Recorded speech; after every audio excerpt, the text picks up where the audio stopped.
যদি আপনার pan card হারিয়ে যায় অথবা আপনার সেই প্যান কার্ড ড্যামেজ হয়ে যায়, কিভাবে আপনি ই প্যান কার্ড ডাউনলোড করবেন এর জন্য আপনি যে কোনো ব্রাউজারে সার্চ করে নেবেন NSDL, এরপর আপনি www.onlineservice.nsdl.com ওয়েবসাইটে ভিজিট করে নেবেন।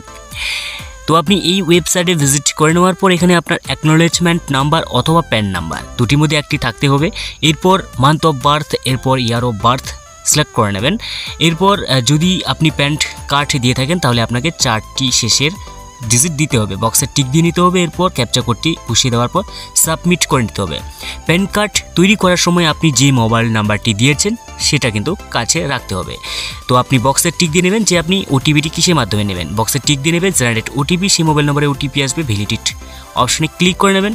এরপর আপনি ডাউনলোড ই প্যান কার্ড করার জন্য মানে আপনি continue with paid E pan download facility, তো আপনাকে এখানে 8 টাকা পে করতে হবে, মানে 8 টাকা 26 পয়সার মতো আপনাকে পেইড করতে হবে, তাহলেই কিন্তু আপনি প্যান কার্ডটিকে ডাউনলোড করতে পারবেন। তো আপনি এই ডটে টিক দিয়ে নেবেন, মানে বক্সে টাচ করে নেবেন। এরপর প্রসিড টু পেমেন্ট অপশনে টাচ করে নেবেন, পে কনফার্ম করে নেবেন।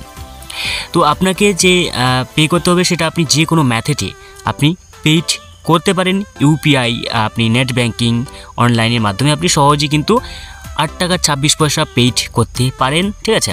তো আপনি যে কোনো অ্যাপ্লিকেশনের মাধ্যমেও আপনি পেইড করতে পারেন। তো এখানে আমি ফোনপে, যেটা এই অ্যাপসটি আমি সিলেক্ট করে নিয়েছি, এরপর 8 টাকা পেইড করে দিয়েছি। এরপর সাকসেসফুল আপনি দেখতেই পাচ্ছেন, ঠিক আছে, এবং ব্যাঙ্ক থেকে টাকা কেটে নিয়েছে অলরেডি, সেটাও এখানে শো হচ্ছে।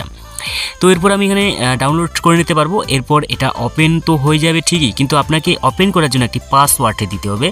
যে পাসওয়ার্ডটি আপনি এখানে দেখতে পাবেন যে আপনার যে পাসওয়ার্ড রয়েছে সেটা ডেট অফ বার্থ আপনাকে দিতে হবে, ঠিক আছে। DDMMYY ফরম্যাটে দিলেই কিন্তু আপনার সেই প্যান কার্ডটি ওপেন হয়ে যাবে।